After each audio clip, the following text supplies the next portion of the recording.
मुंबईची लाईफलाईन आहे। अनेक मुंबईकरांना ती सेवा देते। एकनाथराव शिंदे साहेब जेव्हा मुख्यमंत्री होते तेव्हा बेस्टला बसेस घेण्याचा निर्णय देखील आपण केलेला आहे। मोठ्या प्रमाणात नवीन बसेस घेण्याकरता ऑर्डर देखील प्लेस केलेली आहे आणि बेस्ट ही नीट चालली पाहिजे याकरता राज्य सरकारही मदत करेल आणि महानगरपालिकेलाही मदत करायला सांगेल।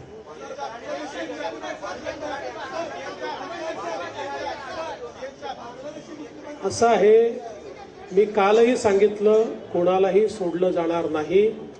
पोलीस सगळ्यांचा मागोवा घेतायत, सगळ्यांना अटक होईल।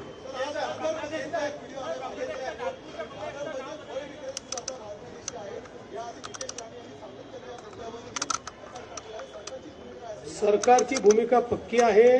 जे अवैधरित्या मुंबईमध्ये राहतात अशा बांगलादेशी नागरिकांना शोधणे आणि त्यांना डिपोर्ट करणे ही सरकारची भूमिका आहे आणि हे काम आम्ही सुरू केलेलं आहे।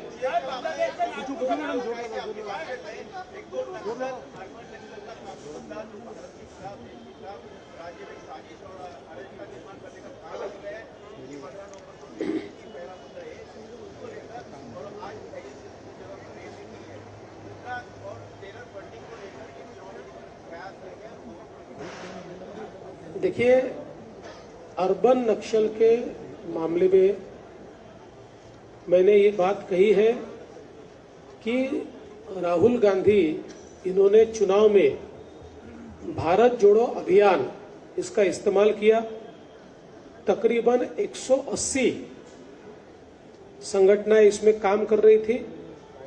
इनमें से कई संगठनाएं ये फ्रंटल ऑर्गेनाइजेशन, जिसको बोली भाषा में अर्बन नक्सल कहते हैं, फ्रंटल ऑर्गेनाइजेशन के रूप में काम करती है। और मैंने महाराष्ट्र की असेंबली में सबूतों के साथ ये कहा कि हमने इनको फ्रंटल ऑर्गेनाइजेशन नहीं ठहराया। 2010 में, 2011 में, 2013 में और 2014 में महाराष्ट्र में जब उस समय की कांग्रेस एनसीपी की सरकार थी और केंद्र में भी जब यूपीए की सरकार थी, उस समय महाराष्ट्र की असेंबली में आर पाटिल साहब ने दिए हुए जवाब हो या केंद्र में केंद्रीय मंत्री ने दिए हुए जवाब हो, उन जवाबों में जो लिस्ट दी हुई है फ्रंटल ऑर्गेनाइजेशंस की, उसी लिस्ट में से कई ऑर्गेनाइजेशंस ये भारत जोड़ो अभियान का पार्ट है। और सबूत के तौर पर हमारे पास चुनाव के समय की कई निमंत्रण पत्रिकाएं हैं जो इन ऑर्गेनाइजेशंस ने महाविकास आघाड़ी के लिए निकाली हुई है।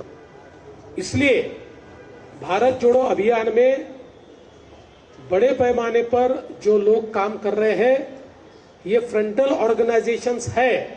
ऐसा हम नहीं, यूपीए की सरकार ने और उस समय की कांग्रेस एनसीपी की सरकार ने अपने रिपोर्ट्स में कहा है। यही बात मैंने सामने लाई है।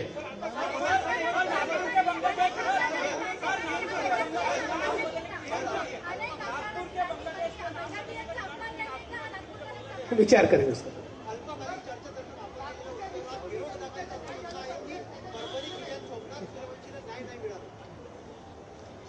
विरोधकांनी माझं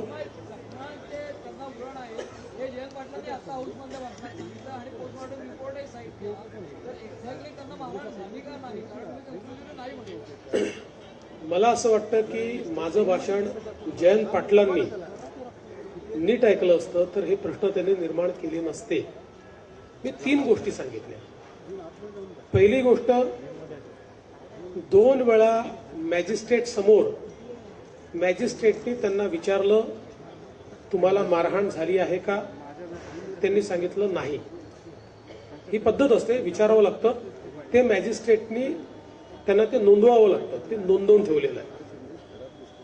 ते जेव्हा पोलीस कस्टडीमध्ये होते तेव्हा पोलीस कस्टडीतले सगळे सीसीटीव्ही फुटेज आहेत, कुठलाही टाइम लॅग नाही आहे त्याच्यामध्ये, कुठेही त्यांना मारहाण झाल्याचं दिसत नाही।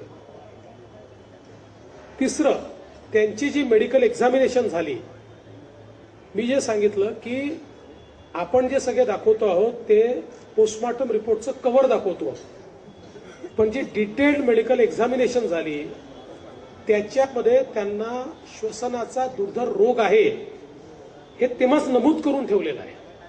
हे मी सांगितलं. तथापि एवढं सगळं झाल्यानंतर ते जेलमध्ये असताना, पोलीस स्टेशनमध्ये असताना नाही, जेलमध्ये असताना